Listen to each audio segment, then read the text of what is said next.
درود محمد علیہ.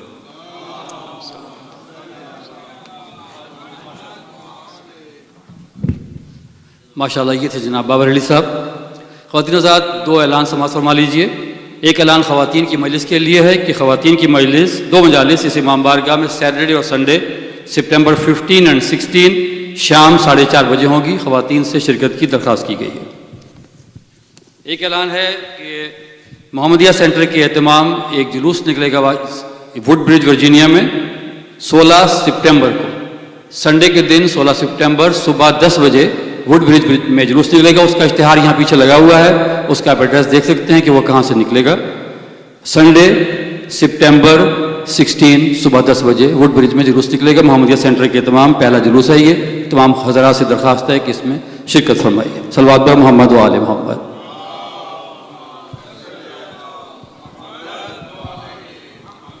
مجلس کے سلسلے کو آگے بڑھاتے ہوئے ایک ربائی اور اس کے بعد مولانا صاحب کو دعوت خطاب کہ مجھے حسین کے نزدیک کر گئے آنسو، مجھے حسین کے نزدیک کر گئے آنسو، پھر اس کے بعد نہ جانے کدھر گئے آنسو. مجھے حسین کے نزدیک کر گئے آنسو، پھر اس کے بعد نہ جانے کدھر گئے آنسو.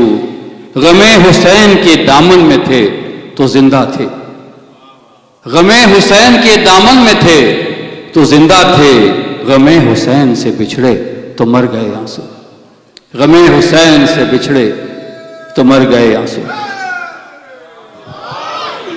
اس کے ساتھ ہی درخواست کرتا ہوں حجت الاسلام والمسلمین شیخ امیر مختار فائزی صاحب سے تشریف لائیں، مجلس اعزاز سے خطاب فرمائیں. جناب مولانا امیر مختار فائزی صاحب. صلوات بر محمد و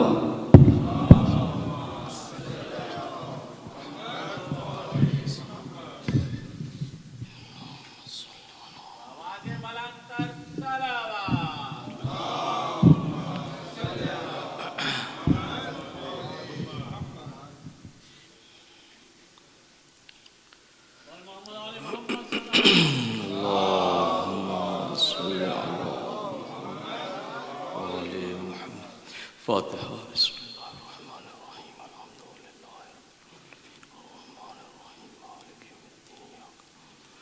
نستعین اهدنا الصراط المستقیم صراط الذین انعمت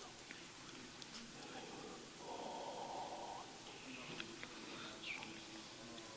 ایک صلوات پڑھ لیجئے بآواز بلند.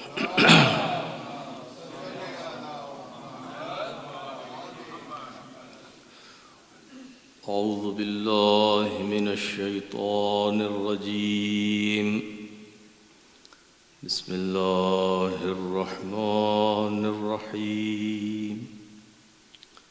الحمد للہ رب العالمین بارئ الخلائق اجمعین، والصلاة والسلام على سيدنا ونبينا ومولانا أبي القاسم محمد صلى الله على محمد وعلى محمد وعلى أهل بيته الطيبين الطاهرين الذين أذهب الله عنهم الرجس وطهرهم تطهيرا. اللهم صل على محمد وعلى محمد. واللعنة الدائمة على أعدائهم أجمعين. أما بعد، فقال رسول الله صلى الله عليه وآله وسلم: إني تارك فيكم الثقلين، كتاب الله وعترتي أهل بيتي، ما إن تمسكتم بهما لن تضلوا بعدي. صلوات.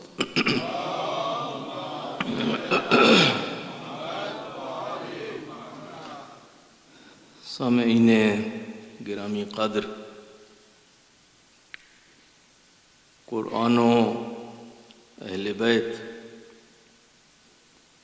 کے موضوع پہ آج ہماری چوتھی گفتگو ہے،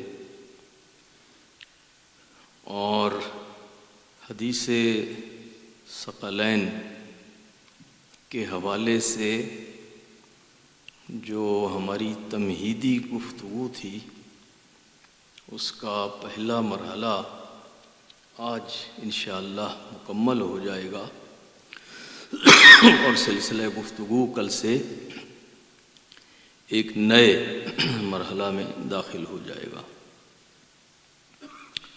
میں نے کل عرض کیا تھا کہ دنیا میں ہر اصل کی نقل بنی ہے اور بنا کرتی ہے۔ اصلی خدا کے مقابلے میں جھوٹے خدا بنے، اصلی رسولوں کے مقابلے میں جھوٹے رسول اور نبی بنے، اور اصلی ولیوں کے مقابلے میں جعلی اور جھوٹے ولی بھی بنے۔ اور یہ دین میں آپ دیکھیں یا دنیا میں دیکھیں، ہر وہ چیز کہ جو اصل ہے اور اس کی کوئی اپریسیشن ہے سوسائٹی میں، اس کی نقل بنا کرتی ہے۔ اس کو سامنے رکھتے ہوئے ہم نے یہ گزارش کی تھی کہ یہ حدیث معروف ثقلین، یہ وہ حدیث ہے کہ جو صرف ہمارے ہاں ہی ممبر سے اس تکرار کے ساتھ اور اس کثرت کے ساتھ جس کا ذکر ہوتا ہے۔ آج کل کا زمانہ انٹرنیٹ کا زمانہ ہے، یوٹیوب کا زمانہ ہے، اب سرچ کرنا کوئی اتنا مشکل نہیں ہے، ایک عام آدمی بھی سرچ کر کے بہت ساری معلومات جو ہے وہ حاصل کر سکتا ہے۔ آپ اگر تشریف لے جائیں کسی بھی چینل پہ یا سرچ کر لیں کہ اہل سنت کے کتنے علماء، کتنے مفتی اور کتنے واعظ ہیں کہ جنہوں نے اس حدیث کے اوپر کبھی تقریر کی ہو، کبھی واعظ کیا ہو، کبھی درس کہا ہو۔ جو حدیث انہوں نے متن جو اس کا بنایا ہے، میں ابھی پڑھنے چلا ہوں، وہ کبھی زحمت نہیں برداشت کرتے کہ وہ اس حدیث کو، چاہے وہ اپنے والا ورژن ہی کیوں نہ ہو، جو میں نے کل پڑھا بھی تھا کہ انی تارکون فیکم الثقلین کتاب اللہ و عطرتی اہل بیتی، یہ ہے نا حدیث ثقلین۔ اب انہوں نے اس کے مقابلے میں ایک متن اور تیار کیا، اور وہ تھا کہ انی تارکن فیکم الثقلین کتاب اللہ و سنتی۔ ہم کہتے ہیں کہ کتاب اللہ و عطرتی کو تو آپ ہمارے لیے چھوڑ دیں، ہم آپ کو زحمت نہیں دیتے کہ آپ اس کا تذکرہ کریں یا اس کے اوپر درس کہیں، وہ اللہ نے آپ کو توفیق ہی نہیں دی، لہٰذا اس کی تو ہم آپ سے درخواست ہی نہیں کرتے۔ ہم صرف یہ پوچھتے ہیں کہ پورے عالم اسلام میں سال کے 365 دنوں میں، جس میں رمضان کو بھی شامل کر لیں، ربیع الاول کی محفلوں کو بھی شامل کر لیں اور دوسرے مہینوں کو بھی شامل کر لیں، کتنے ایسے لوگ ہیں کہ جو اسی حدیث انی تارکن فیکم الثقلین کتاب اللہ و سنتی کو سرنامہ کلام قرار دیتے ہو۔ آپ کو کچھ نہیں ملے گا اس کے اوپر، آپ سرچ کر کے دیکھ لیجئے گا، یہی بتائے گا آپ کو سرچ انجن کے، یہ جو ریکویسٹ آپ نے کی ہے اس کے اوپر nothing was found۔ آپ کو مایوسی ہوگی یہ دیکھ کے، کچھ نہیں نکلے گا اس میں سے، لیکن ایک دن آپ ذرا کسی شہر میں جا کے، کسی ایسے مجمع میں جا کے، کسی ایسی لوکیشن پہ جا کے جہاں ادھر امام بارگاہ ہے اور ادھر مسجد ہے، اور دونوں عام طور پہ اپنے اسپیکرز کو، اپنے ساؤنڈ سسٹم کو کچھ اس طرح سیٹ کرتے ہیں کہ اندر کچھ سنائی دے نہ دے مگر اس کو ضرور سنائی دے. یہ ہے نا ایک مزاج ہے کہ اندر چاہے کوئی کسی کو سنائی دے یا نہیں دے مگر وہ ساتھ والی، وہ برابر والی، اب مسجد یا امام بارگاہ، ان کو ضرور سنائی دے. تو آپ رات کو چل کے ایک مجلس پڑھیے اور اس میں یہی حدیث ثقلین کو موضوع بنائیے، تو صبح سویرے آپ کو جو نماز کے بعد درس سننے کو ملے گا. تو میں نے جو پاپ اپ کا لفظ استعمال کیا تھا کل، اچانک آپ دیکھیں گے کہ مولانا صاحب اب جو صبح جواب دیں گے اور درس دیں گے تو وہ یہ حدیث پڑھیں گے، انی تارک فیکم الثقلین کتاب اللہ و سنتی. جو داخل دفتر حدیث ہے، جس بیچاری کو کبھی ہاتھ نہیں لگایا جاتا، کبھی اس پہ بات نہیں کی جاتی، کبھی اس کا تذکرہ نہیں کیا جاتا، مگر جیسے ہی کتاب اور اطرت اہل بیت کا تذکرہ ہوگا تو وہ بھولی ہوئی حدیث ان کو یاد آ جاتی ہے. اور اصل میں اس حدیث کا مقصد اور مصرف بھی یہی ہے، توجہ ڈائیورٹ کرنا. انوسنٹ مسلمان جو ہے بیچارہ، سادہ لوح مسلمان، اس کی توجہ کو اہل بیت سے ڈائیورٹ کرنا، یہ ہے ان کا اصل مقصد. لہذا وہ حدیث اس طرح کی یہ بنا دی گئی. ٹیکنیکلٹی سے ذرا گریز کرتے ہوئے، ایک تو وقت کے دامن میں بھی اب اتنی گنجائش نہیں ہے اور میں آپ کو بور بھی نہیں کرنا چاہتا. یہ ٹیکنیکل درس حدیث تو ہے نہیں، یہ کوئی نہ حوزہ ہے نہ مدرسہ ہے کہ جہاں پہ بیٹھ کے میں وہ ساری ٹیکنیکل ٹرمز استعمال کروں. لیکن جو چیزیں آپ سننے کے عادی ہیں اور جن اصطلاحات سے آپ کے کان مانوس ہیں، ان کو استعمال کرتے ہوئے میں کہتا ہوں کہ علماء حدیث کا اس پہ اتفاق ہے کہ یہ حدیث ثقلین جس کا متن ہمارے ہاں پڑھا جاتا ہے، یا تو اس کو متواتر مانتے ہیں کہ یہ متواتر ہے، یعنی اتنے ذریعوں سے، اتنے طرق سے، اتنے راویوں سے یہ روایت ہوئی ہے کہ یہ حد تواتر کو پہنچ چکی ہے. کچھ تو علماء محدثین اہل سنت کے بھی یعنی اس کے قائل ہیں کہ یہ متواتر ہے. ہم تو قائل ہیں ہی، وہ بھی اس کے قائل ہیں. یا جو اس کے تواتر کے قائل نہیں ہیں، وہ اس کو ٹیکنیکلی متواتر نہیں سمجھتے، مگر وہ بھی یہ ضرور کہتے ہیں کہ یہ حدیث بہت سارے طریقوں سے اور بہت سارے سلسلوں سے روایت ہوئی. لہا طرق مختلفہ و لہا طرق کثیرہ. ابن حجر مکی نے بھی اپنے نہج البلاغہ، اپنے اس میں جو اس کی کتاب ہے سوائق محرقہ، اس میں اس کے لیے وَلَہَا طُرُقٌ کثیرہ وَلَہَا طُرُقٌ مختلفہ، اور 26 صحابیوں کا تو ابن حجر مکی نے بھی اعتراف کیا کہ کم از کم 26 صحابی ہیں کہ جنہوں نے اس حدیث کو نقل کیا. تو یہ حدیث جو ہے یا تو متواتر ہے اور یا کم از کم ایک ایسی حدیث ہے کہ جو کثرت سے روایت ہوئی ہے اور نقل ہوئی ہے. اچھا، اس کے مقابلے میں وہ جو متن ہے کہ کتاب اللہ و سنتی والا متن، اس کے بارے میں جو علماء اہل سنت خود، جو ان کے محققین ہیں، جو ان کے علماء ہیں، جو حدیث کے ایکسپرٹ ہیں، وہ یہ کہتے ہیں کہ یہ حدیث مرسل ہے. یہ حدیث مرسل ہے یا یہ منقطع ہے، یعنی اس کا جو سلسلہ سند ہے اس کے اندر خلا، یعنی پوری سند اول سے لے کر آخر تک اس کی موجود نہیں ہے. ایک جگہ سے شروع ہوتی ہے اور پھر پایہ ثبوت کو اور آخری منزل تک پہنچنے سے پہلے موقوف ہو جاتی ہے. تو جب پوری سند نہ ہو اول سے آخر تک تو اس کو پھر یہ کہتے ہیں کہ یہ مرسل ہے یا منقطع ہے، اس کے اندر انقطاع آ گیا اور اس کے اندر پوری جو ہے وہ سلسلہ روات موجود نہیں ہے.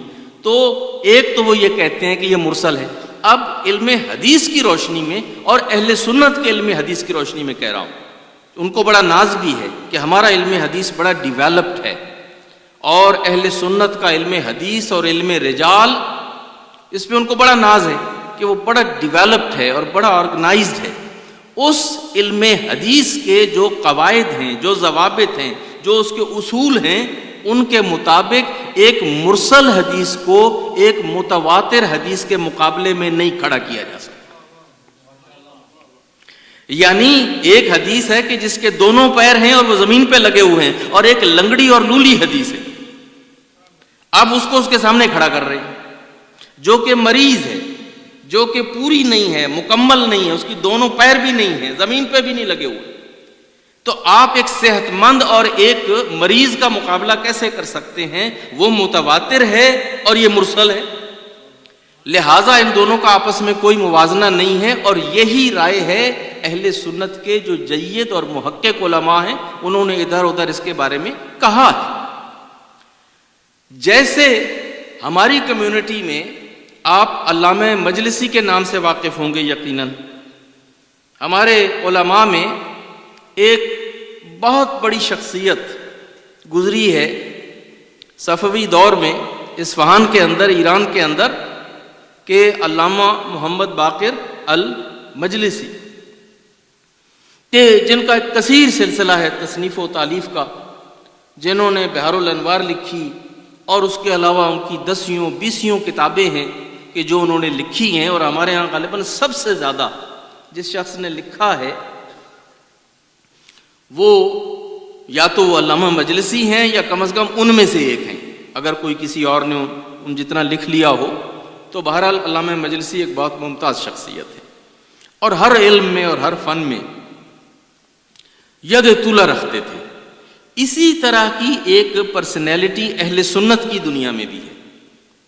اہل سنت کے ہاں بھی ایک شخص ہیں کہ جنہوں نے بہت لکھا، اور تقریباً ہر علم میں اور ہر فن میں لکھا ہے، اور بہت معروف اور مشہور شخصیت ہیں جن کا نام ہے جلال الدین سیوطی. جلال الدین سیوطی، تفسیر ہو، حدیث ہو، یا علوم اسلامی میں سے کوئی علم ہو، کوئی فن ہو، آپ کو ان کا رسالہ، ان کا مقالہ، ان کی کتاب، ان کی تصنیف، ان کی تالیف ضرور ملے گی. جلال الدین سیوطی جو ہیں وہ انہوں نے کتاب لکھی تھی اللعال المصنوعہ فی الاحادیث الموضوعہ. اللعال المصنوعہ فی الاحادیث الموضوعہ. اہل سنت کے کئی علماء نے یہ کلیکشنز لکھے، اکٹھے کیے، کہ انہوں نے وہ حدیثیں اکٹھی کی کہ جو گھڑی گئی، وہ حدیثیں کہ جو بنائی گئی، وہ حدیثیں کہ جن کی کوئی اصل نہیں ہے، وہ حدیثیں کہ جو ثابت نہیں ہیں. ان حدیثوں کو اکٹھا کر کے انہوں نے وہ اپنے ہاں ان کے والیومز چھاپے. ابھی حال ہی میں نے ایک وہ ان کے عالم ہوئے ہیں ناصر الدین الالبانی، ابھی ہمارے ریسنٹ دور کے شخص ہیں لیکن بڑے محقق. انہوں نے ایک پورا انسائکلوپیڈیا چھاپا کہ ایک سلسلۃ الاحادیث صحیحہ اور ایک سلسلۃ الاحادیث الضعیفہ یا الموضوعہ. یہ پورا ایک انسائکلوپیڈیا ہے. یہ حدیثیں صحیح ہیں اور یہ حدیثیں ضعیف ہیں اور یہ حدیثیں موضوع ہیں، گھڑی گئی ہیں، بنائی گئی. باقاعدہ یہ کام ہے جو مارکیٹ میں ملتا ہے. موضوعات ملا علی قاری معروف ہے. ملا علی قاری ایک ان کے عالم ہوئے ہیں، انہوں نے بھی موضوعات پہ کام کیا. ابن جوزی نے کیا، اور پتہ نہیں کتنے کتنے علماء ہیں جنہوں نے اس موضوع پہ کام کیا ہے.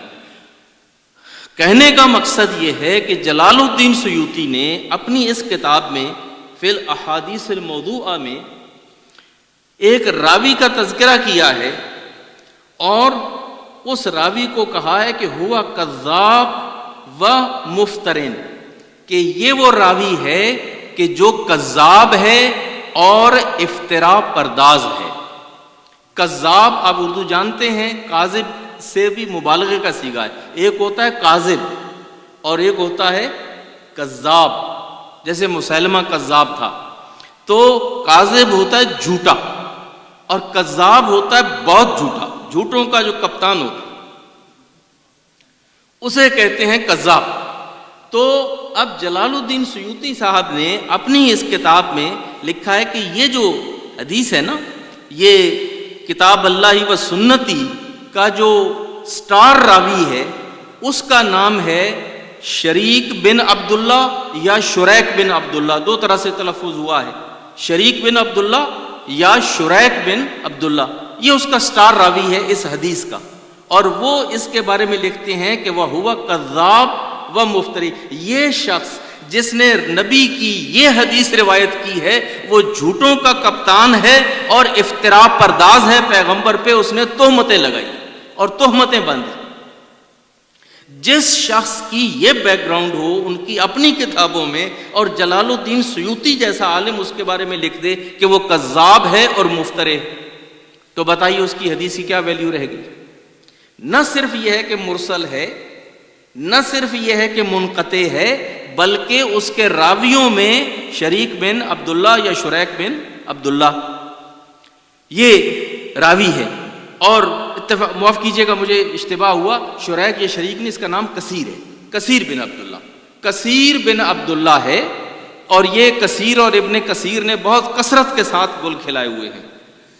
یہ آپ ادھر ادھر نظر ڈالیں گے تو آپ کو بہت سارے کثیر بھی ملیں گے اور ابن کثیر بھی ملیں گے، اور ابن کثیر کا تو میں اردو میں ترجمہ بھی نہیں کر سکتا۔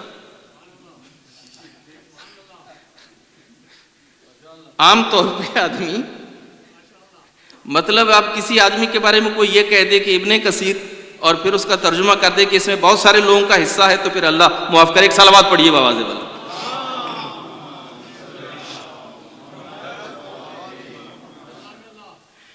تو یہ صاحب ہیں کہ جن کے بارے میں جلال الدین سیوطی نے یہ تبصرہ کیا۔ دوسرا اس کا جو سٹار راوی ہے اسی حدیث کا وہ ہے اکرمہ، جو ابن عباس سے روایت کرتا ہے، اور اس نے اتنا کچھ ابن عباس کے نام پہ جھوٹ بولا ہے، اتنا جھوٹ بولا ہے ابن عباس کے نام پہ، اور یہ خارجی تھا، دشمن اہل بیت تھا۔ تو اکرمہ کہ جو خارجی تھا، دشمن اہل بیت تھا، جس کی زندگی کا مقصد ہی اہل بیت کی دشمنی ہو، اگر وہ آ کے یہ حدیث ثقلین کے مقابلے میں گھڑے اور بنائے اور بیان کرے، تو میں سمجھتا ہوں کہ ہر آدمی کو سمجھ جانا چاہیے کہ اس کے پیچھے کیا ہے، اس حدیث کے پیچھے مقصد کیا ہے۔ یہ حدیث صرف اس لیے بنائی گئی کہ ڈائیورٹ کی جائے اٹینشن، اور وہ جو اصل متن ہے حدیث ثقلین کا اس کو لوگوں کی نظروں میں مشکوک کر کے اور یہ کہہ دیا جائے کہ رسول اللہ نے تو اللہ کی کتاب اور اپنی سنت کا کہا تھا، اور یہ انہوں نے سنت کو نکال کے سنت کی جگہ پہ اطرت کو رکھا۔ یہ تو تھی اس کے اوپر ایک تھوڑی سی بحث، ٹیکنیکل ڈسکشن کہ حدیث کتنے پانی میں ہے، یہ حدیث جو ہے اس کے راوی کون ہیں اور اس حدیث کی ٹیکنیکل پوزیشن کیا ہے۔ لیکن اب ذرا آئیے اس کا ایک عقلی جائزہ بھی لیں، عقلی طور پہ دیکھیں کہ آیا یہ معقول ہو سکتی ہے یہ بات۔ دیکھیں نا، روایت کے ساتھ درایت بھی ہوتی ہے، انسان اپنی عقل کو بھی استعمال کرتا ہے اور پھر دیکھتا ہے کہ یہ بات عقل لگتی بھی ہے یا نہیں۔ بعض اوقات ایسی ایسی حدیثیں بیان ہوئی ہیں کہ جو معقول ہی نہیں، انسان کی عقل میں نہیں آتی، درایتن ہی صحیح نہیں، اب جتنی مرضی ہے ان کو کوئی روایت کر لے۔ اب وہ جیسے معراج کی روایتوں میں جب پیغمبر کی معراج کا تذکرہ ہوتا ہے نا، تو جو لوگ اس معراج کا انکار کرتے ہیں اور اس سلسلے میں کئی روایتیں بیان کرتے ہیں اور حدیثیں بیان کرتے ہیں اور روایتیں بیان کرتے ہیں، تو ایک بڑی مشہور روایت یہ ہے کہ ام المؤمنین، اور یہ وہ خاص منظور نظر ام المؤمنین ہے، وہ فرماتی ہیں کہ کون کہتا ہے کہ رسول اللہ اس شب معراج پہ گئے تھے، وہ تو میرے بستر میں تھے، ساری رات تو وہ میرے ساتھ تھے، تو وہ معراج پہ کیسے چلے گئے؟ اب بھولا بھالا مسلمان جب وہ یہ حدیث سنتا ہے وہ کہتا ہاں، جب ام المومنین کہہ رہی ہیں، وہ وائف تھیں، وہ زوجہ تھیں، اور وہ ان کہتی ہیں کہ ساری رات وہ میرے ساتھ تھے، میرے بستر میں تھے، اور وہ معراج پہ نہیں گئے، تو پھر بات تو ٹھیک ہے۔ لیکن کوئی یہ بادر نہیں کرتا، یہ نہیں سوچتا کہ بھائی ان محترمہ کی شادی رسول اللہ کے ساتھ مدینہ میں ہوئی تھی اور معراج مکہ میں ہوئی تھی، تو سوال یہ ہے کہ شادی سے پہلے بستر میں کیسے اکٹھے ہو گئے؟ ایک صلوات پڑھیے بآواز میں۔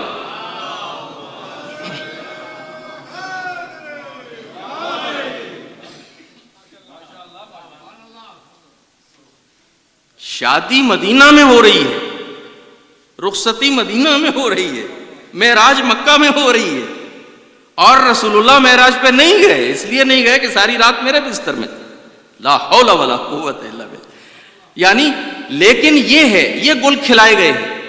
اب وہ بھولا بھالا مسلمان، جسے میں نے کل لفظ استعمال کیا تھا ایموشنل بلیک میل کا، جو اس کو ایموشنلی بلیک میل کیا جاتا ہے، کبھی نبی کا نام لے کے، کبھی کسی ام المومنین کا نام لے کے، کبھی کسی صحابی کا نام لے کے، کبھی کسی بہت بڑے عالم کا نام لے کے،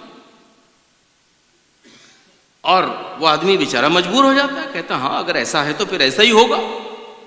لیکن عزیزان گرامی، آپ عقلاً اس پہ غور فرمائیں کہ اللہ نے مسلمانوں کی ہدایت کے لیے دو سورسز بھیجے تھے، دو قسم کی گائیڈنس بھیجی تھی۔ ایک اللہ نے اپنی کتاب بھیجی تھی، اور ایک اللہ نے اپنے رسول بھیجے تھے۔ یہی دو ذریعے تھے نا گائیڈنس کے۔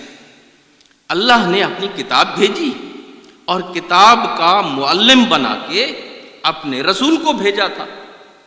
تو اب سوال یہ ہے کہ کتاب تو صبح قیامت تک رہے گی، اور رسول اللہ بھی یہی فرما رہے ہیں کہ میں اپنے پیچھے چھوڑ کے جا رہا ہوں ایک تو اللہ کی کتاب، تو کتاب کی جگہ تو کتاب ہی رہے گی، کتاب نہیں بدل رہی ہے۔ لیکن سوال یہ ہے کہ رسول اللہ کے جو ایک مبلغ تھے، ایک معلم تھے، ایک استاد تھے، ایک ہادی تھے، ایک انسان تھے، ان کی ریپلیسمنٹ جو ہے وہ ایک ہادی کی صورت میں ہونی چاہیے یا ایک سنت یعنی کتابی متن کی صورت میں ہونی چاہیے؟ اگر تو متن کی جگہ پہ متن آتا ہے اور معلم کی جگہ پہ معلم آتا ہے، سنت کیا ہے؟ سنت لکھی ہوئی چیز ہے، سنت حدیثوں کا مجموعہ ہے، روایتوں کا مجموعہ ہے، جیسے قرآن آیتوں کا مجموعہ ہے۔ تو ایک طرف قرآن کی آیتیں لکھی ہوئی کتاب کی صورت میں موجود ہیں، اور سنت جو ہے وہ بھی لکھی ہوئی چیز ہوگی۔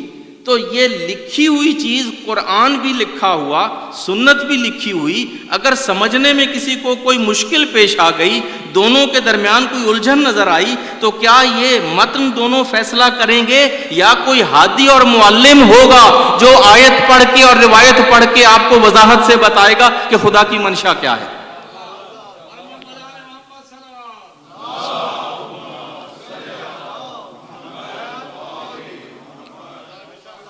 قرآن بھی ٹیکسٹ ہے اور سنت بھی ٹیکسٹ ہے، تو دونوں ٹیکسٹ جو ہیں وہ نہیں ہدایت کر سکتے ہمیشہ کے لیے۔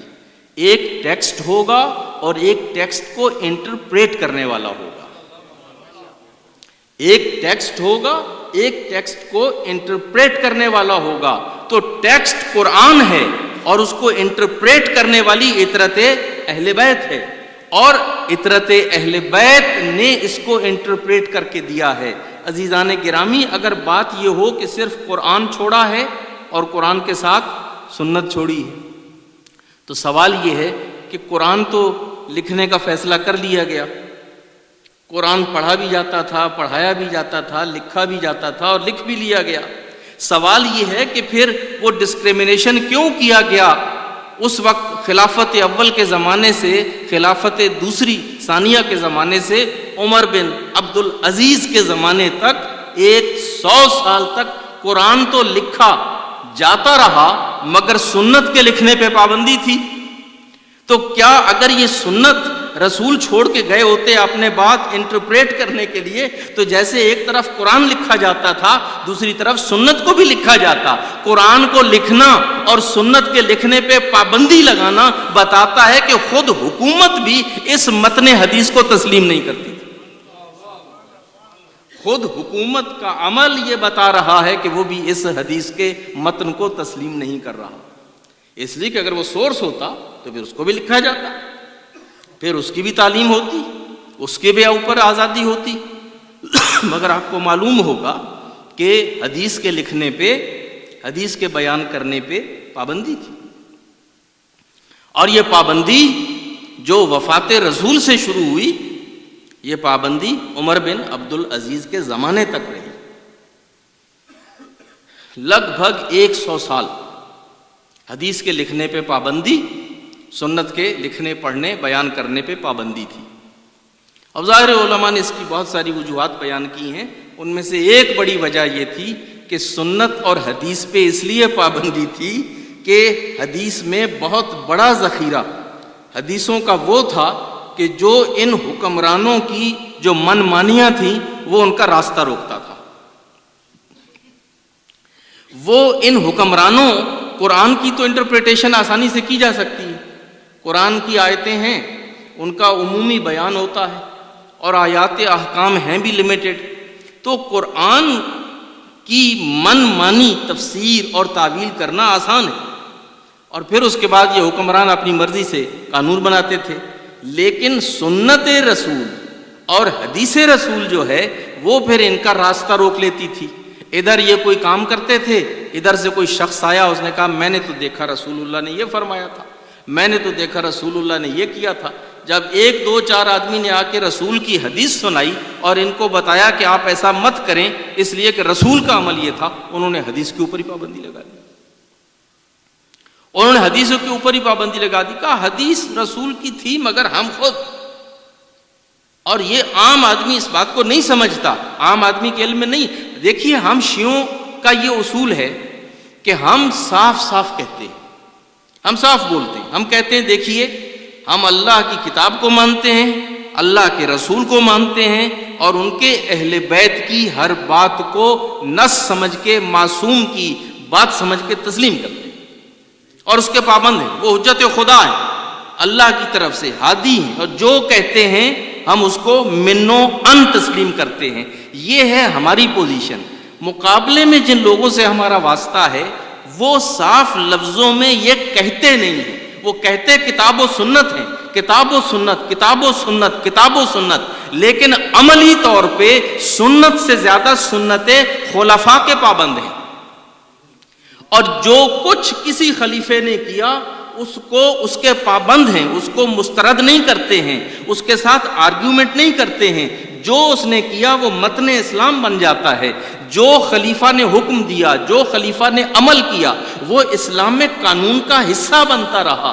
یہ احسان ہے مولا امام حسین علیہ السلام کا کہ 61 ہجری میں کربلا کے اس معرکے کے بعد پھر خلافت سے وہ ٹائٹل چھن گیا۔ اب کربلا کے واقعے کے بعد پھر خلافت الگ ہو گئی اور علم اور علماء الگ ہو گئے۔ اب کربلا کے بعد کسی خلیفہ میں ہمت نہیں تھی کہ وہ قانون بنائے گا، وہ اسلام کے حلال و حرام کا فیصلہ کرے گا۔ حلال و حرام کے فیصلے یزید اور یزید کے بعد جو خلفاء تھے ان سے چھن گئے، اور یہ فقہاء کے پاس چلے گئے، یہ علماء کے پاس چلے گئے۔ میں کہتا ہوں یہ نمک حرامی ہے ان علماء کی اور ان مفتیوں کی امام حسین کے حق میں، کہ اگر یہ مفتی بنے ہیں تو امام حسین کے صدقے میں بنے ہیں، اگر یہ عالم بنے ہیں، اگر یہ فقیہ بنے ہیں، اگر ان کے پاس پوڈیم آیا ہے، اگر ان کے پاس ممبر آیا ہے، اگر یہ اس پوزیشن میں ہوئے ہیں کہ یہ قال اللہ اور قال الرسول کر کے قانون بنائیں، قانون کی تفصیل بیان کریں، یہ قربانی امام حسین کا نتیجہ ہے، یہ کربلا کا نتیجہ ہے۔ ابو حنیفہ ہو یا مالک ہو یا شافعی ہو یا احمد بن حنبل ہو، ان میں سے کوئی امام نہ بن سکتا اگر حسین اپنے گھر کو آ کے کربلا میں اس طرح سے قربان نہ کر دے۔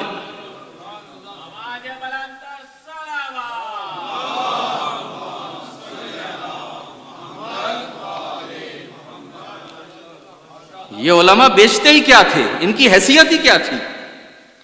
ابو ہریرہ عالم نہیں تھا، اس کو خلیفہ نے کوڑے مارے اور درے مارے، اور اگر وہ عالم نہیں تھا تو اس کی حدیثیں یاد کر کے یہ مولوی کیسے بن گئے؟ 5000 سے زیادہ حدیث ابو ہریرہ کی، اور انہی حدیثوں کو پڑھ کے اور پڑھا کے یہ لوگ مولوی بنتے ہیں اور عالم بنتے ہیں اور محدث بنتے ہیں۔ تو اس کا مطلب یہ ہے کہ ان سے بڑا عالم تو ابو ہریرہ تھا نا، کہ جس کی روایت کی ہوئی حدیثیں پڑھ اور پڑھا کے یہ محدث بنتے ہیں. تو کیا ابو ہریرہ کو عمر نے درے نہیں مارے تھے؟ کیا اس کو معزول نہیں کیا تھا بحرین کی حکومت سے؟ اور یہ کہہ کے کہ جب تم گئے تھے بحرین میں تو تمہاری حالت یہ تھی کہ تمہارے پاؤں میں جوتے نہیں تھے، اور اب میں نے سنا کہ تم بڑے قیمتی اور بڑے بیش قیمت گھوڑے خریدتے ہو، تم نے استبل بنا لی ہیں گھوڑوں کے، اور تم اتنے بڑے سرمایہ دار بن گئے ہو حدیثیں بیان کر کر کے اور لوگوں سے پیسہ بٹور کے. تو معزول بھی کیا اور اس کے اوپر اس کو کوڑے بھی مارے، اس کو درے مارے. تو میں سوال کرتا ہوں کہ اگر ہماری آج کی سپریم کورٹ اور ہمارا آج کا ثاقب نثار اگر ہمارے کسی وزیر اعظم کو، ہمارے کسی گورنر کو 1 منٹ کی سزا دے دے، 10 منٹ کی سزا دے دے ایک سیشن کے لیے، اس کے خلاف ذرا سا فیصلہ کر دے، نہ وہ صادق رہتا ہے، نہ وہ امین رہتا ہے، نہ وہ کسی بالکل صداقت و امانت دونوں سے چلا جاتا ہے. جس کو ثاقب نثار سزا دے وہ تو صادق و امین نہیں ہے، جس کو عمر ابن خطاب سزا دے وہ صادق و امین رہ جائے. عظمت ابو ہریرہ کہ امینوں ذرا اس پہ سوال کرو کہ یہ وہ شخص ہے کہ جسے عمر ابن خطاب نے اس کو درے مارے اور اس کو معزول کیا. تو اب بتاؤ کہ ابو ہریرہ کی کوئی حدیث ماننے کے قابل ہے؟ صادق و امین رہا؟ نہیں رہا نا. تو اگر ابو ہریرہ کو نکال دیں اور اس کی 5000 سے زیادہ روایت کی ہوئی حدیثیں نکال دیں تو بتائیں بخاری میں کیا بچے گا، مسلم میں کیا بچے گا؟ بخاری ساری بخارات بن کے اڑ جائے گی. ایک صلوات پڑھیے بابا پر.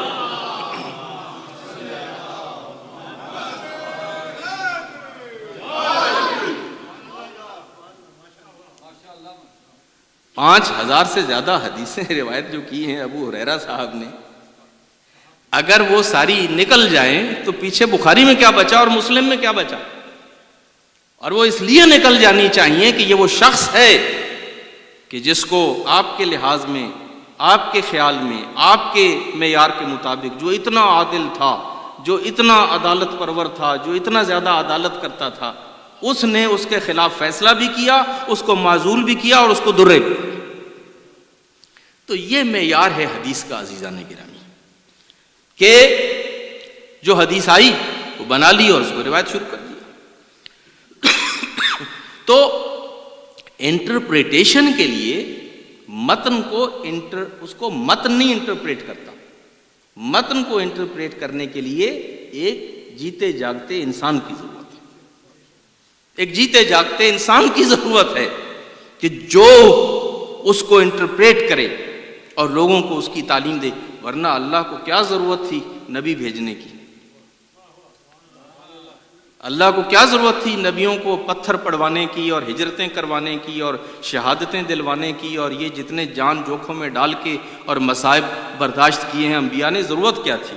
وہ آج کا آپ کا فیڈ ایکس ہے، یو پی ایس ہے، اللہ کا جبریل ہوتا تھا. اللہ جبریل کے ذریعے سے ہر چوک میں کتاب کا ایک ورژن بھیج دیتا کہ یہ کتاب ہے، پڑھو، اس پہ عمل کرو. لیکن اللہ نے ہر کتاب کے ساتھ نبی بھیجا ہے، رسول بھیجا ہے، اس لیے کہ کتاب کو وہ انٹرپریٹ کرے، کتاب کو بیان کرے. یا نئی کتاب لایا یا اسی پرانی کتاب کی آ کے تعلیم دی. اور پھر آپ تاریخ اسلام کا مطالعہ کر کے دیکھیے، ایک مرحلہ نہیں ہے، بہت مرحلے ہیں جہاں پہ سنت والوں کو اب یہی نہیں معلوم ہو رہا کہ سنت کیا ہے. لہذا کبھی بیٹیوں کے دروازے کھٹکھٹائے گئے کہ جناب ذرا یہ مسئلہ درپیش ہے، آپ ذرا ہماری مدد فرما دیجئے. کبھی اعلان کر کے سارے شہر کے صحابہ کو اکٹھا کیا کہ یہ مسئلہ درپیش ہے، ذرا بتائیے اگر کسی نے کوئی چیز سنی ہو تو. اور پھر اس کے بعد یہ ہے کہ ایک دروازہ ایسا بھی تھا کہ ویسے تو اس دروازے کو پسند نہیں کیا جاتا تھا، لیکن جب کسی مشکل میں پھنس جاتے تھے حکمران تو پھر آتے اسی دروازے پہ ہی تھے. اور پھر اسی دروازے پہ جس کو مولا مولا کر کے نہیں پکارتے تھے، پھر لولا لولا کر کے لولا دروازے پہ کیوں آتے تھے؟ سنت تو آپ کے پاس تھی. سنت تو آپ کے پاس تھی، تو پھر آپ علی کے دروازے پہ کیوں آتے تھے؟ پھر آپ اپنی بیٹیوں کے دروازوں پہ کیوں جاتے تھے؟ سنت تو تھی آپ کے پاس، لیکن سنت کو انٹرپریٹ کرنے کے لیے ایک معصوم ذریعے کی ضرورت ہے۔ قرآن کہیں نہیں جا رہا تھا، رسول اللہ جا رہے تھے۔ قرآن تو ویسے کا ویسا رہے گا، لیکن اب رسول کی جگہ پہ اسی کو اپوائنٹ کیا جائے گا جو رسول جیسا ہو، طیب و طاہر ہو، علم الہی کا مالک ہو، اور جو اپنے خواہشات نفس سے نہ بولنے والا ہو۔ وہ صرف وہی بولے جو مرضی و منشاء خدا ہے، جو مرضی و منشاء خدا ہے اس کے ماتحت جو گفتگو کرتا ہے وہی انٹرپریٹ کرتا ہے حدیث کو۔ اور پھر سنت، یہ میں جو آپ کے سامنے بات کرنے چلا ہوں، یہ ان کے تمام علماء کا اس پہ اتفاق ہے۔ سنت جو ہے وہ سارے مسائل، جیسے قرآن کی آیتوں سے سارے مسائل نہیں ملتے اور آپ کو حدیث کی طرف رجوع کرنا پڑتا ہے، ایسے ہی ہر چیز جو ہے وہ سنت میں بیان نہیں ہوئی۔ سنت کے پیغمبر کے زمانے میں وہ مسائل پیدا نہیں ہوئے تھے، وہ مسائل پیش نہیں آئے تھے، لہذا رسول اللہ کی سنت بہت سارے مسائل کے اوپر ملتی نہیں ہے، وہاں پہ پھر مشکل پیش آتی ہے۔ تو تمام محدثین اور فقہاء اور علماء کا اتفاق ہے کہ رسول اللہ نے جتنی جنگیں لڑی تھیں وہ مشرکین کے خلاف لڑی تھیں، وہ کافروں کے ساتھ لڑی تھیں، لہٰذا فقہ اسلامی اور اسلامی قانون میں لوگوں کو یہ تو معلوم تھا کہ مشرکوں کے ساتھ لڑا جائے تو لڑنے کے احکام کیا ہیں، کافروں کے ساتھ لڑا جائے تو اس کے احکام کیا ہیں، اس کے آداب کیا ہیں، اس کا طریقہ کار کیا ہے، غنیمت ہوگی یا نہیں ہوگی، بٹے گی تو کیسے بٹے گی، یہ ساری تفصیلات فقہ اسلامی کے اندر موجود تھیں۔ تمام فقہائے اسلام کا اس پہ اتفاق ہے کہ پیغمبر کے زمانے میں چونکہ سیول وار نہیں ہوئی تھی، مسلمان کے خلاف آمنے سامنے آ کے نہیں لڑے تھے، یہ پہلی دفعہ دو مسلمان لشکر ایک دوسرے کے سامنے جو آ کے کھڑے ہوئے اور لڑے، وہ جنگ جمل میں لڑے یا جنگ نہروان میں لڑے یا جنگ صفین میں لڑے۔ اب یہ علی ہیں کہ جنہوں نے امت مسلمہ کو بتایا کہ اگر مسلمان کے خلاف لڑے تو آداب جنگ کیا ہیں، قوانین جنگ کیا ہیں، اس کو کیسے ہینڈل کیا جائے گا، کیسے ڈیل کیا جائے گا۔ فقہ اسلامی کے اندر یہ باغیوں کے احکام، جو امت مسلمہ کے باغی ہیں ان کے خلاف قوانین اسلام کیا ہیں، یہ علی نے دیے ہیں۔ یہ رسول اللہ کے زمانے میں مسائل پیش نہیں آئے تھے، قرآن میں موجود نہیں ہیں، سنت میں موجود نہیں ہیں، کس نے دیے ہیں؟ علی مرتضیٰ نے دیے ہیں۔ اب جو سنت کرتے ہیں اور اطرت کا انکار کرتے ہیں، ذرا باغیوں کا مسئلہ، اسلام کا قانون ہمیں واضح کر کے تو بتائیں کہ اسلام کا حکم کیا ہے، اسلام کا حکم کیا ہے باغیوں کے سلسلے میں۔ اس کو دیکھنے کے لیے آپ کو علی کی طرف جانا پڑے گا۔ علی ہیں کہ جنہوں نے جنگ جمل، جنگ نہروان اور جنگ صفین میں ان باغی مسلمانوں کے ساتھ جب لڑائی کی ہے، جنگ کی ہے، تو پھر بتایا ہے کہ اس کے قوانین یہ ہیں۔ چنانچہ وہ مشہور واقعہ ہے کہ جب جنگ ہوئی تھی یہ جمل والی، تو عرب تو عادی تھے مال غنیمت کی، لہذا جنگ تو امیر المومنین اور ان کے ساتھیوں نے جیت لی۔ اب ہر کسی کی خواہش یہ تھی کہ وہ تو بھاگ گئے تھے میدان چھوڑ کے، اور تھے ہی بھاگنے والے، ان کے پیر کہاں ٹکتے، تو اب وہ جو مال غنیمت ملا تھا لشکر علی مرتضیٰ کو، اب اس کو مال غنیمت کے طور پہ بانٹا جائے آپس میں۔ تو آئے امیر المومنین نے کہا کہ نہیں، یہ چونکہ مشرک یا کافر نہیں ہیں، یہ ہمارے باغی ہیں، لیکن ٹیکنیکلی ہیں مسلمان، اور انہوں نے ہمارے خلاف خروج کیا ہے، ان کے خلاف جنگ کی ہے ہم نے، مگر ان کا مال غنیمت نہیں ہے، یہ مال نہیں بٹے گا۔ اب دیکھیے نا، عوام کے دماغ ہوتے ہیں بعض اوقات موٹے، اور وہ کئی دفعہ ٹیکنیکلٹیز کو نہیں سمجھتے، تو آگے سے کسی نے یہ کہا کہ اچھا، یہ اچھی بات ہوئی، ہم ان کی جان لے سکتے ہیں مگر مال نہیں لے سکتے. جان لینا جائز ہے مسلمان بھائی کی، مگر مال لینا جائز نہیں ہے. ایک سفسطہ کھڑا کر دیا، ایک مغالطہ. اب علی اپنی بات بیان کر رہے ہیں، ادھر سے کسی نے چھوڑ دی. کہا یہ علی کہتے ہیں کہ مال نہیں ان کا بٹے گا، یعنی ان کی جان لینا جائز تھی اور مال لینا جائز نہیں. تو امیر المومنین کے لیے ایک بحران پیدا کر دیا گیا ان کے اپنے لشکر میں. آپ کو اندازہ نہیں ہے کہ آپ کے ائمہ نے خون جگر پیا ہے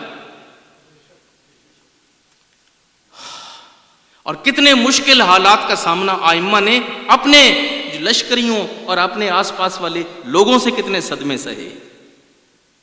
رسول اللہ نے بھی سب سے زیادہ صدمے تو خود رسول اللہ نے سہے، اور پھر رسول اللہ کے بعد ائمہ نے بھی.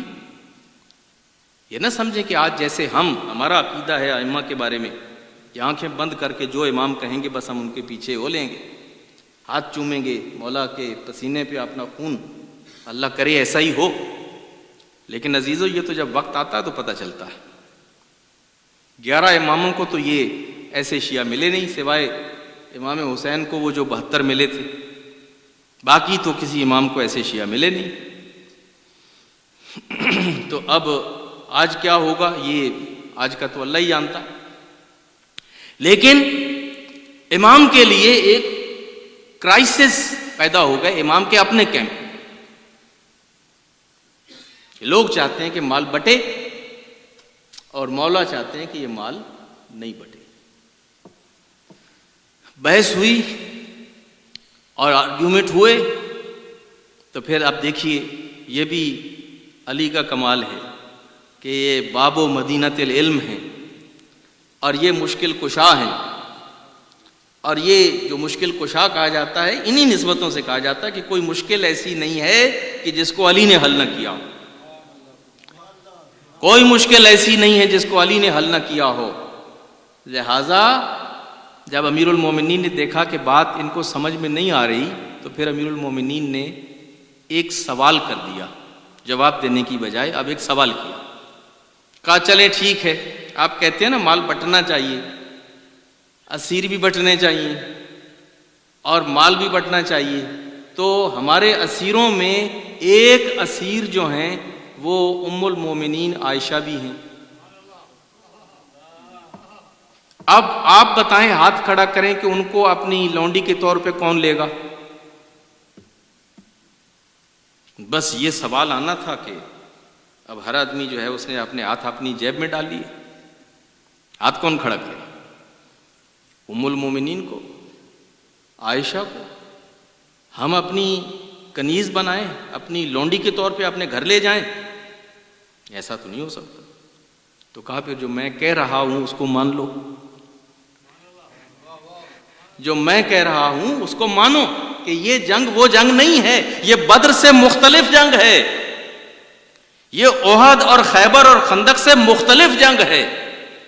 اور یہ علی ہی کا حوصلہ تھا ان جنگوں میں جانا اور ان فتنوں کو فرو کرنا. اور امیر المومنین نے کہا بھی ہے، نہج البلاغہ میں موجود ہے کہ نہ مجھ سے پہلے کوئی کر سکا نہ مجھ سے بعد کوئی کر سکے گا. میں نے فتنے کی آنکھ پھوڑ دی ہے اور میں نے فتنے کو فرو کیا ہے اور اب ان کو میں نے تتر بتر کر دیا. یہ حوصلہ ابو طالب کے بیٹے کا تھا، یہ حوصلہ علی مرتضیٰ کا تھا. تو وہ بات سنت کی ہو رہی تھی. اگر سنت میں سب کچھ موجود ہے تو باغیوں کے ساتھ جنگ کیسے کی جائے گی؟ باغیوں کے ساتھ صلح کیسے کی جائے گی؟ باغیوں کے ساتھ جنگ کے احکام اور آداب کیا ہوں گے؟ قرآن سے کوئی نکال کے ہمیں دکھائے اور سنت رسول سے نکال کے تو ہمیں دکھائے. آپ پوری سیاست ستہ اٹھا کے لے آئیے، آپ فقہ کی ہر کتاب اٹھا کے لے آئیے، آپ کو کہیں یہ مسئلہ نہیں ملے گا.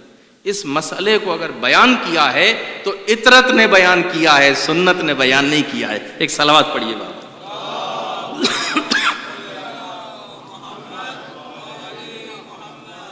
جنگل پہاڑ کرتے ہیں ناد علی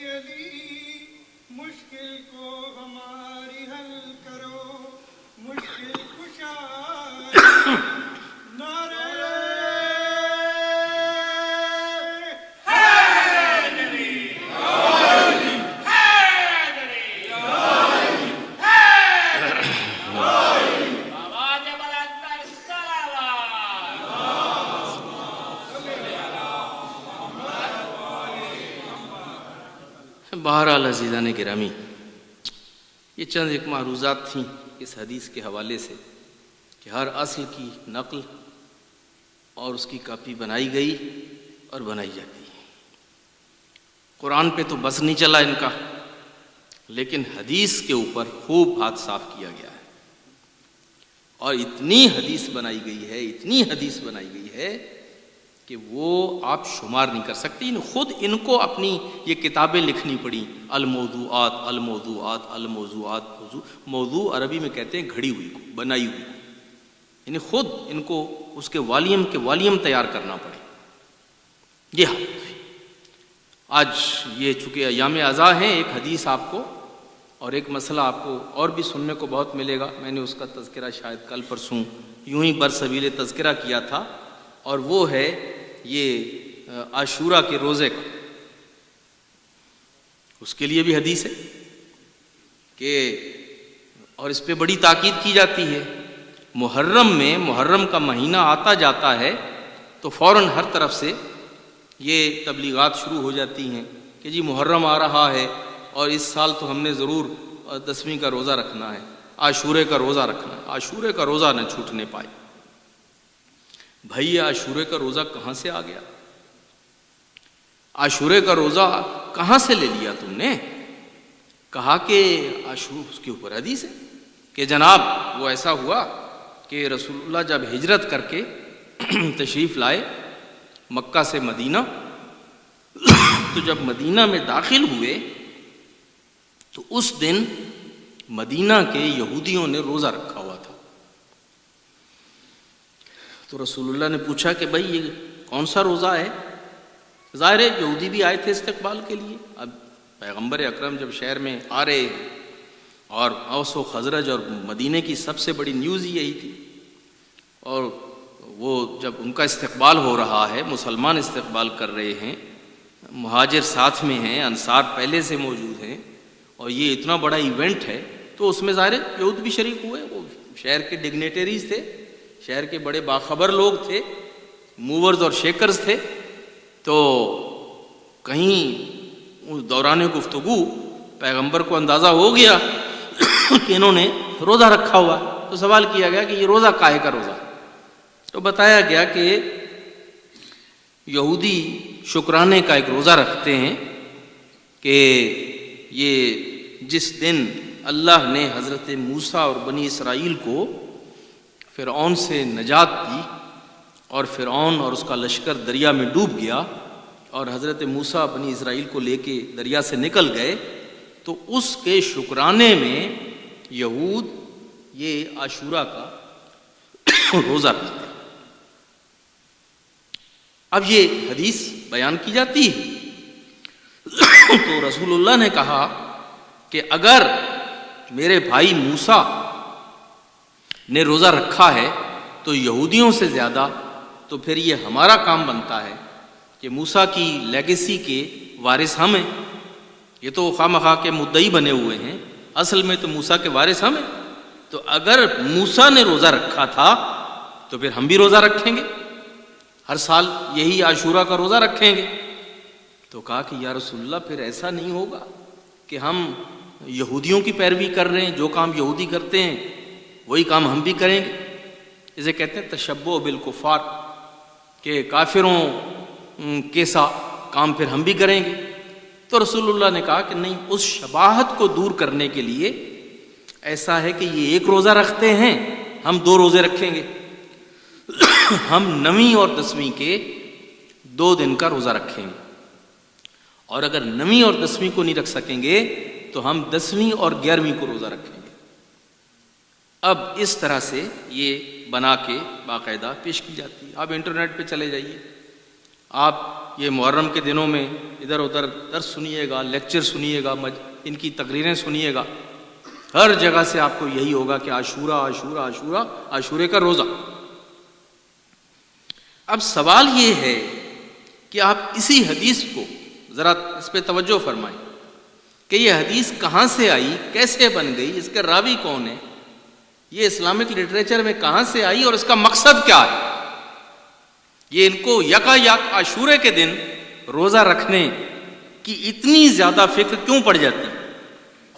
تو کتب حدیث پہ جب آپ نظر ڈالیں تو آپ دیکھتے ہیں کہ یہ حدیث بخاری میں بھی ہے، یہ حدیث مسلم میں بھی ہے، اور یہ سنن ترمذی میں بھی ہے.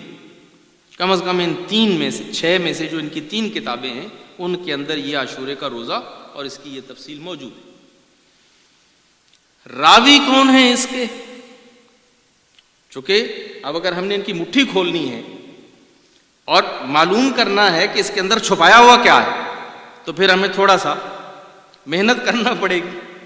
اور ایز اے مائنورٹی یہ 1400 سال ہمارا کام یہی رہا کہ حکومتی مٹھی جو اتنی مضبوط اور مضبوطی سے بند ہے، ہم نے ایک اقلیت ہو کے سارا زور لگایا ہے اسی مٹھی کو کھولنے میں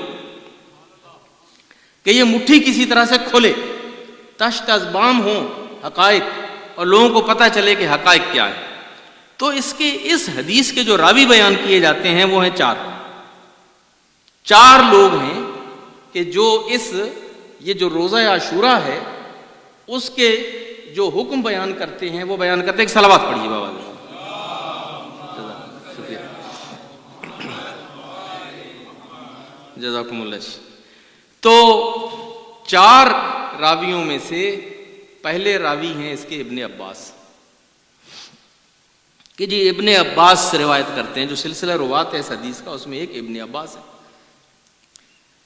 اور دوسرے راوی اس کے جو ہیں وہ خیر سے وہی ابو ہریرہ ہیں، مشہور و معروف اور سٹار راوی. اور تیسرے اس کے راوی جو ہیں وہ ہیں ابو موسیٰ اشعری، وہ بھی تاریخ کا جانا پہچانا کردار ہیں. ابو موسیٰ اشعری ہیں. اور چوتھے تو پھر کمال کے راوی ہیں کہ جن کا نام سنتے ہی لوگوں کو صرف عاشورے کا روزہ نہیں بلکہ پورے محرم کا ہی روزہ رکھ لینا چاہیے. ان کا نام ہے معاویہ ابن ابو سفیان. عاشورے کا روزہ. اور راوی کون ہیں؟ ابن عباس. ابن عباس جب رسول نے ہجرت کی اور مکہ میں داخل ہوئے تو ابن عباس کی عمر کتنی تھی؟ 4 سال. اور اس وقت ان کے والد وہیں مکہ میں تھے، فیملی مکہ میں تھی. ابن عباس مکہ میں تھے، پیغمبر کے ساتھ ہجرت کر کے نہیں آئے تھے کہ انہوں نے دیکھا ہو اور انہوں نے سنا ہو. یہ اصول ہوتا ہے کہ جب کوئی حدیث کسی کے بیان ہوتی ہے تو چیک کیا جاتا ہے کہ آدمی کیا اس زمانے میں ایگزسٹ بھی کرتا تھا، کیا یہ اس موقع پہ موجود بھی تھا. ابن عباس 4 سال کا بچہ اپنے ماں باپ کے ساتھ مکہ میں بیٹھا ہے اور یہاں پیغمبر مدینہ میں داخل ہو رہے ہیں ہجرت کر کے. تو ابن عباس کہاں تھے بھائی کہ جنہوں نے رسول اللہ کو یہ ڈسکور کرتے ہوئے کہ یہ روزہ کیوں رکھا ہے اور ہم یہ کریں گے اور ہم وہ کریں گے. تو ابن عباس کا نام جو ہے یہ اکرمہ جیسے لوگوں نے لگا دیا. میں یہ نہیں کہہ رہا کہ ابن عباس نے جھوٹ بولا، ابن عباس کے نام پہ بہت جھوٹ بولا گیا. ابن عباس کے نام پہ بہت جھوٹ بولا گیا ہے. تو پہلا راوی تو ابن عباس ہے، وہ تو ویسے ہی نکل گیا کہ وہ تھے ہی نہیں وہاں، وہ مکہ میں تھے. دوسرے راوی اس کے جو ہیں ابو ہریرہ صاحب، وہ وہ جنگ خیبر کے موقع پہ وہ مسلمان ہوتے ہیں اور وہ مدینہ میں تشریف لاتے ہیں 7 ہجری کو. اور ہجرت یہ پہلی ہجری کا واقعہ ہے. بعض لوگوں نے یہ بھی لکھا ہے کہ وہ مسلمان پہلے ہو گئے تھے، مگر یہ ہے کہ وہ 7 ہجری کو فتح خیبر کے موقع پہ وہ آئے ہیں اور مدینہ میں اور پیغمبر کے پاس تشریف لائے. اب چاہے مسلمان پہلے ہو گئے یا 7 کو ہوئے، لیکن بہرحال وہ مدینہ میں 7 ہجری کو آئے. جو واقعہ ہجرت کے پہلے سال اور پہلے دن میں ہوا ہے اس کی خبر ابو ہریرہ کو یمن میں کیسے ہو گئی؟ وہ تو یمن میں رہتے تھے، وہ موقع پہ موجود ہی نہیں ہیں. تو وہ یمن میں بیٹھے ہوئے کوئی لوح محفوظ کا مطالعہ کر رہے تھے، CNN کو دیکھ رہے تھے، فاکس نیوز کو دیکھ رہے تھے. کیا وہ کہاں سے دیکھ رہے تھے؟ تو وہ تو موقع پہ موجود نہیں ہیں. اور یہی معاملہ ابو موسیٰ اشعری کا بھی ہے. ابو موسیٰ اشعری بھی یمن کے رہنے والے تھے اور وہ بھی 7 ہجری ہی کو یہاں پہ مسلمان ہوتے ہیں اور یہاں پہ مدینہ میں آتے ہیں. اور جو وہ آخری صاحب ہیں وہ تو 7 کو بھی نہیں بلکہ فتح مکہ ہو گیا. جب 8 ہجری کو مکہ فتح ہو گیا اور ابو سفیان نے ہتھیار ڈال دیے تو ابو سفیان کی اولاد نے اور خاندان نے بھی ہتھیار ڈال دیے. تو معاویہ جو ہیں وہ تو اس وقت مکہ میں مدینہ میں پیغمبر کے ساتھ تھے ہی نہیں, نہ ہجرت کر کے آئے تھے نہ اس وقت موجود تھے. وہ تو 8 ہجری کے بعد میں آتے ہیں. تو 4 ہی راوی ہیں حدیث کے اور چاروں کا پوسٹ مارٹم کر کے دیکھ لیں آپ. ابن عباس مکہ میں ہیں, وہ 2 یمن میں بیٹھے ہیں, ایک ابو سفیان کے گھر میں مکہ میں بیٹھے ہیں, اور ہمیں یہ پڑیا دی جا رہی ہے کہ عاشورے کو روزہ رکھو. تو عزیزان گرامی یہ حکومتی سازش تھی صرف اس لیے کہ لوگ عاشورے کے دن باہر نہ نکلیں, لوگ عاشورے کے دن آ کے غم امام حسین نہ کریں, لوگ فرزند رسول کا ماتم نہ کریں, لوگ فرزند رسول پہ گریہ نہ کریں, لوگ فرزند رسول کا تذکرہ نہ کریں, روزے رکھ کے اپنے گھروں میں بیٹھ جائیں اور سارا دن اپنا گھر میں گزاریں, اور اس بہانے سے توجہ ڈائیورٹ ہو جائے. عزاداری کی بجائے یہاں پہ روزے کا استعمال کیا گیا. یہ عجیب ذہن ہے, کبھی نماز کو عزاداری کے مقابلے میں کھڑا کر دیا جاتا ہے اور کبھی روزے کو عزاداری کے مقابلے میں کھڑا کر دیا جاتا ہے. عزاداری کا مقام اپنا ہے, نماز کا مقام اپنا ہے, روزے کا مقام اپنا ہے. نہ ہم سے بہتر کوئی نماز پڑھتا ہے, نہ ہم سے بہتر کوئی روزہ رکھتا ہے, اور نہ ہم سے بہتر کوئی غم سید الشہداء من.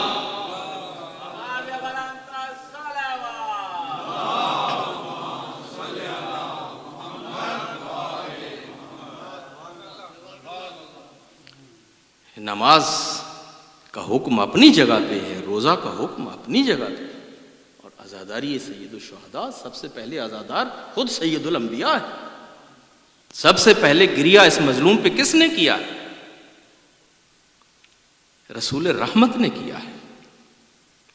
کہ جب گود میں لیا تھا بچے کو تو آنکھوں میں آنسو آ گئے تھے, گریہ شروع کر دیا تھا.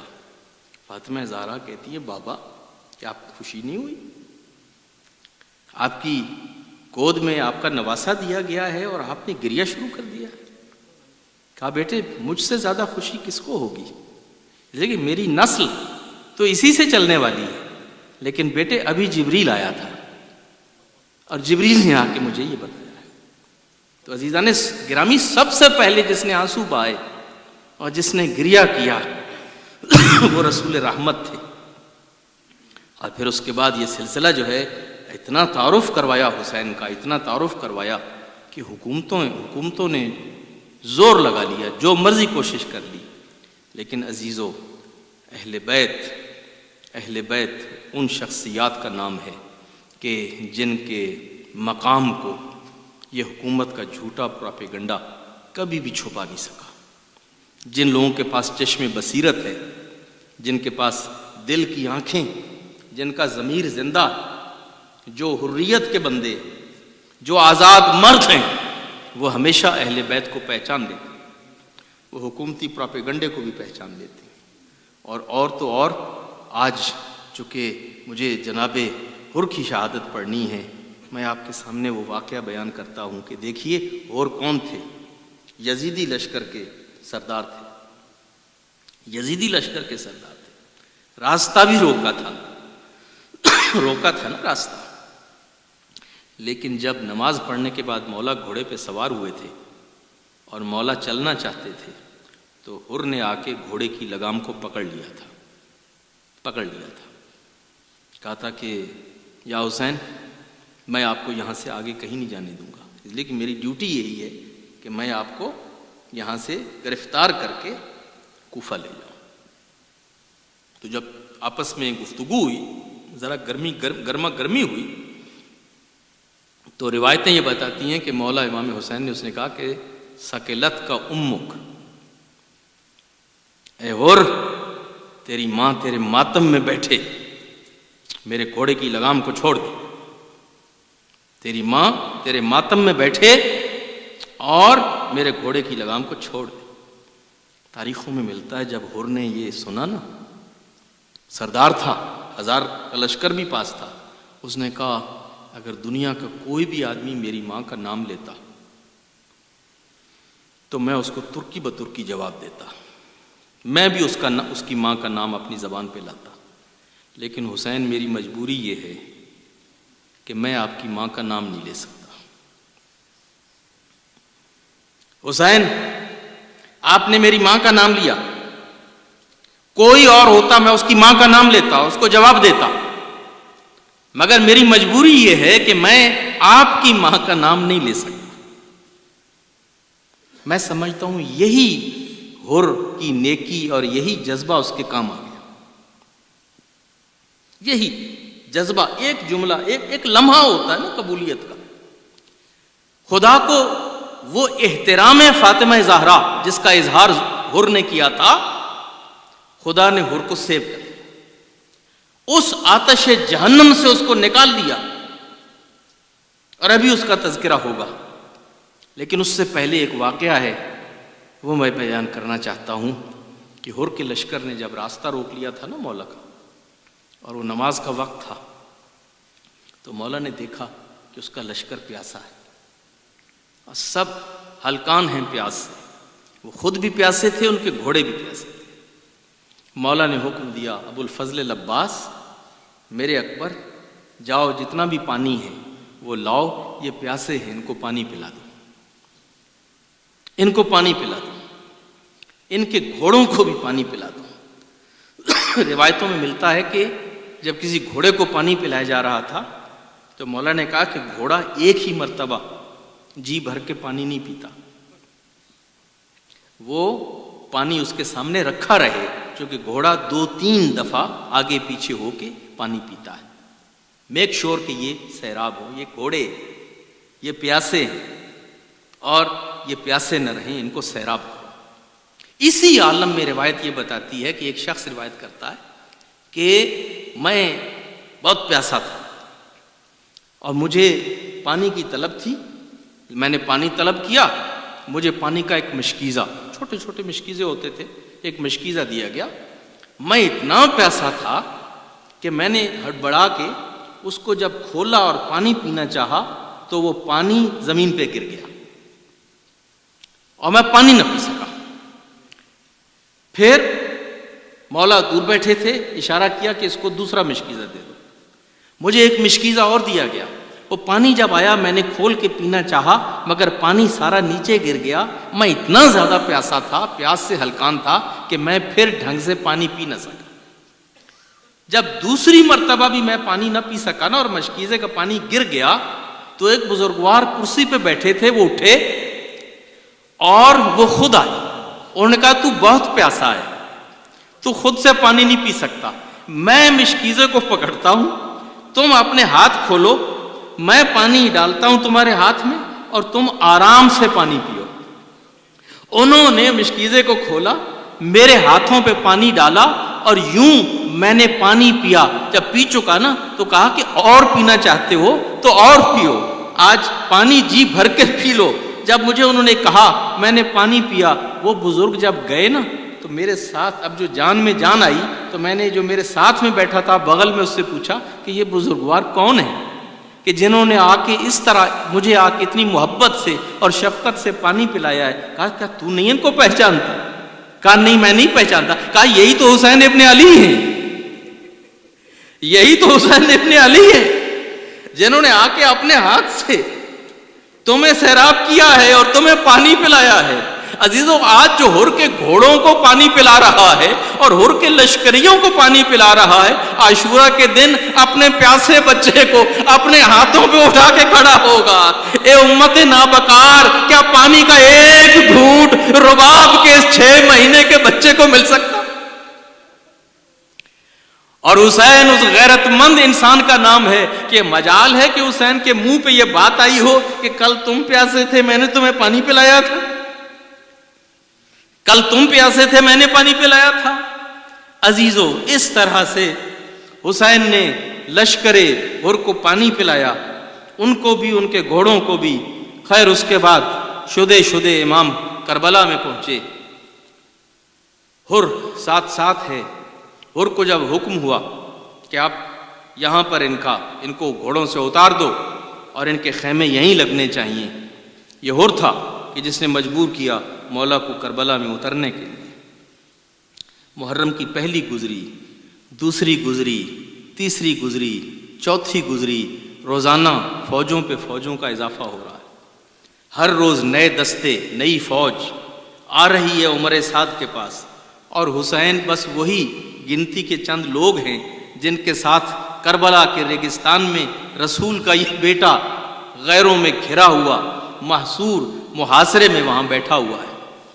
عزیزو، شب عاشور جب آئی نا، شب عاشور جب آئی اور ادھر سے العطش اور العطش کے آوازیں بلند ہوئے، جب چھوٹے چھوٹے بچوں نے پیاس سے تڑپ تڑپ کے جب ہائے پیاس ہائے پیاس ہائے پیاس کے جب آوازیں بلند ہوئیں تو ہور کو احساس ہوا کہ آل رسول کو اس مصیبت میں ڈالنے والا اے ہور میں ہوں. میں تھا کہ جو ان کو گھیر کے یہاں پہ لایا تھا. اگر میں حسین کا راستہ نہ روکتا، اگر میں حسین کو یہاں پہ لانے پہ مجبور نہ کرتا تو آج رسول کی اولاد یوں اس عالم میں کربلا میں نہ گھری ہوئی ہوتی. یہ احساس ہوا، راتوں رات فیصلہ کیا کہ میں اس لشکر کے ساتھ نہیں رہ سکتا. صبح کو مولا کی خدمت میں چلا جاؤں گا. عاشورے کا دن ہوا، سورج بلند ہوا. سورج جب بلند ہوا تو اب ہور نے اپنے بیٹے کے ساتھ یہ فیصلہ کر لیا کہ ہم نے اس لشکر کو چھوڑ کے مولا حسین کے ساتھ چلے جانا ہے. ایک مرتبہ گھوڑے پہ بیٹھے، گھوڑے کو ایڑ لگائی اور اپنے گھوڑے کو خیام حسینی کی طرف دوڑایا. اور جب ادھر سے یہ گھوڑا دوڑ کے آ رہا ہے نا سرپٹ، ادھر کرسی پہ بیٹھے ہوئے مولا نے ابو الفضل العباس سے کہا عباس آگے بڑھو، میرا مہمان آ رہا، میرا مہمان آ رہا ہے، میرے مہمان کا استقبال کرو. ابو الفضل العباس آگے بڑھتے ہیں، ہور کا استقبال کرتے ہیں. ہور آتا ہے، مولا کیا میری خطا معاف ہو سکتی ہے؟ حل لی من توبت ہے، کیا میری توبہ قبول ہو سکتی ہے؟ مولا یہ میں تھا کہ جو آپ کو گھیر کے یہاں لایا، مجھے اس وقت معلوم نہیں تھا صورتحال یہاں تک پہنچے گی، لیکن مولا کیا میرا جرم معاف ہو سکتا ہے؟ کیا میری خطا معاف ہو سکتی ہے؟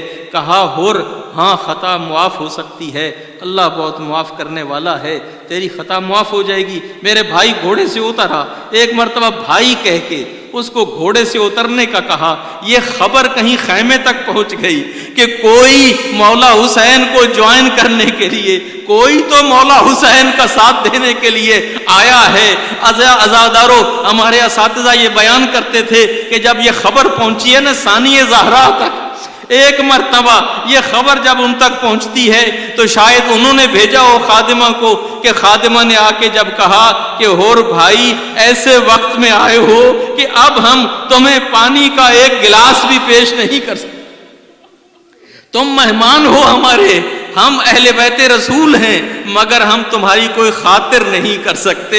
اے ہور بھائی ہمارے پاس اب کچھ نہیں ہے، پانی کا گلاس تک پیش نہیں کر سکتے. توبہ معاف ہو چکی تھی.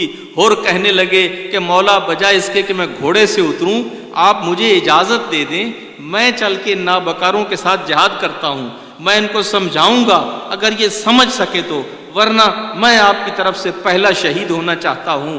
ایک مرتبہ ہور اور ہور کا بیٹا گئے.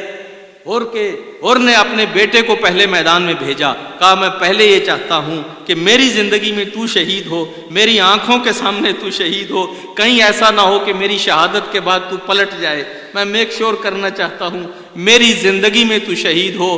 ہور کا بیٹا گیا، ہور کی طرف سے قربانی کر کے میدان میں حسین کی طرف سے جہاد کیا.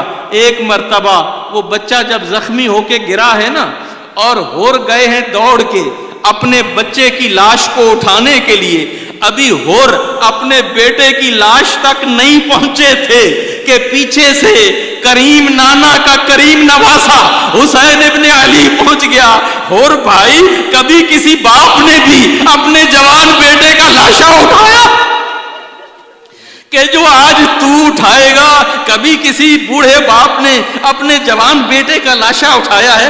اور ہم موجود ہیں، تیرے بیٹے کا لاشا ہم اٹھائیں گے۔ میں کہتا ہوں مولا آپ نے ہور کو تو اس کے بیٹے کا لاشا نہ اٹھانے دیا اور کہا کہ بوڑھا باپ جوان بیٹے کا لاشا نہیں اٹھاتا۔ مولا جب کربلا میں علی اکبر کا لاشا آپ کو اپنے ہاتھوں پہ اٹھانا ہوگا، کیا کوئی ہوگا جو آگے کہے گا حسین؟ کوئی بوڑھا اپنے جوان کا لاشا نہیں اٹھاتا اور ہم تیرے بیٹے کا لاشا اٹھاتے۔